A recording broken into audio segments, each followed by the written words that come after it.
Hey everyone, it's Lexie. So in today's video I'll be sharing with you the series that I think would be good to marathon or binge. So this is something that I started doing last year where I had like a couple books in the series and I was like, I'm just gonna read all of them at once, like consecutively. And I found that really enhanced my reading experience because you're totally immersed in the world. You don't have to spend the first little bit of the book trying to remember what happened in the last one.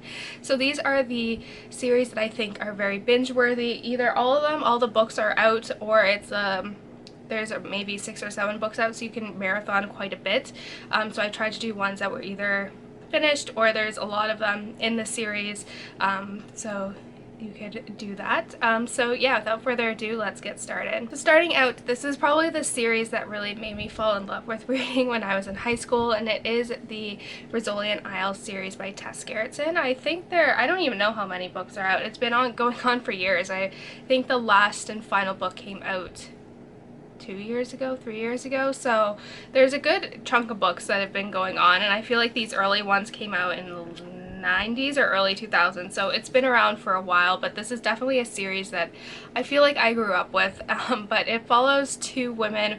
One of them is Jane Rizzoli, and she's a homicide detective in the Boston PD, and then we also follow Nora Isles, who is a medical examiner, as they go on cases. And what's nice about this too is that if you finish this series, you can also watch the TV show that was on for 6 or 7 seasons. They are on Hulu, so if you want to go check out the series, me and my sister loved that series. It was the ones that are on during the summer, and it was just something we always look forward to. The series is really well done. The first one, the pilot is based off of this book, and then a second book. The second book, they're loosely based off of that, but they kind of divert a little bit, but I think they're very good. They're very interesting as well. Like, I really love the TV series, so and I also love this book series as well. They're really dark and twisted, and Tess Gerritsen was a physician, so a lot of her medical terminology is very spot on, but she does it in a way that everyone can understand. She's really good at describing that, so definitely check this series out. It is so good, and it's definitely a series that I want to go back and reread probably within the next few years. Next, this is a series that I did end up marathoning last summer, and it is the Erica Foster series by Robert Bryzenda, and this is a kind of more modern crime series compared to the Rizzoli Isles one, which is more one of the kind of classic ones, I feel like, but this one is more modern and new. It's a lot what I really like about this series, though, is that it follows a detective named Erica Foster, who is part of the London homicide unit, and basically it just follows her cases there. But what I really love about this one, and what makes this series really stand out for me, is how incredibly fast-paced it is. Every chapter, the chapters are relatively short compared to some of the crime books, and it does a really good job at showing Erica's perspective, but also sometimes jumping to the killer's perspective.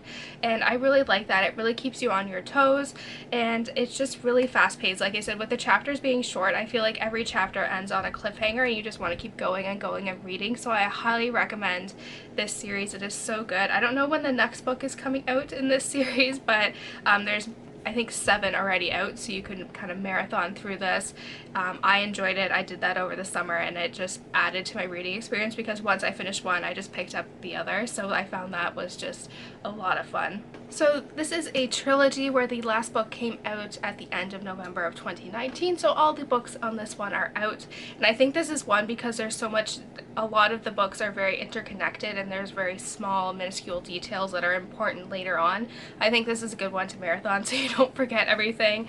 And it is the Year One trilogy by Nora Roberts, and I loved this trilogy. It was so good. I was pleasantly surprised by it because it was something my aunt actually got me for my birthday, and it wouldn't have been a book that I would have picked up just because it sounded a little bit different than what I tend to read. But basically the premise of this, it takes place in our world, but it integrates Nora Roberts' magic system, if you're familiar with that. It's kind of more of the not like Harry Potter magic, but more of like the blood elemental magic. And basically there is this dark magic that goes around, and It kind of gives out like a plague that kills 2/3 of the world's population within a matter of days, and those that are immune to this disease are those who have some magic in them. So you can see how that can cause some anarchy, and that is very much, it's very sets up the stage in the first one, but the second book is where the kind of series really takes off. But like I said, I was pleasantly surprised by this one. It was really good. Just give this book a chance because the second book and the third book were amazing, and it was just so good. So this one was like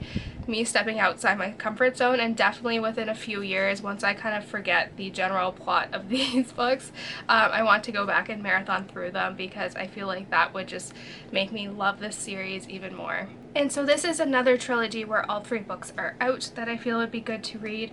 And again, this one as well, like the books are very much interconnected, and there's a lot of details that are significant kind of throughout and then kind of tie in later on. And it is the Winter Night trilogy by Katherine Arden.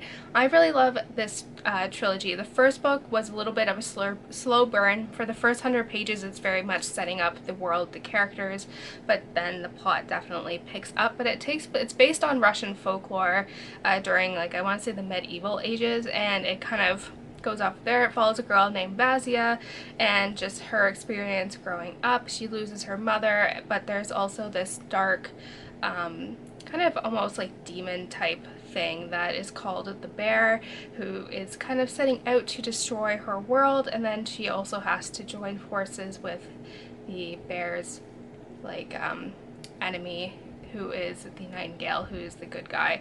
That's the most vague description I can kind of give of this, because I feel like it's just to kind of go into it blind and not really know what to expect. Just know this one takes a couple, like 100 pages to kind of really get in, but once the plot gets running, the second book was so good. I love it, and I think, like I said, because there's so many details in here and characters that make appearances later on, it's good to kind of marathon through so you don't have to be like, okay, who is this person again, like, and all that. So I feel like that is the way to read this trilogy now, especially because all the books are out. So this is a series where 4 books are out, but these 4 books are very long, but so I feel like it would take you a while to read them, but because a lot of them tie in with each other, it's good to just kind of read them all together. And it is the Cormoran Strike series by Robert Galbraith, or J.K. Rowling, and this follows a private detective named Cormoran Strike and then his sidekick Robin. And it kind of, the first 2 books are very much setting up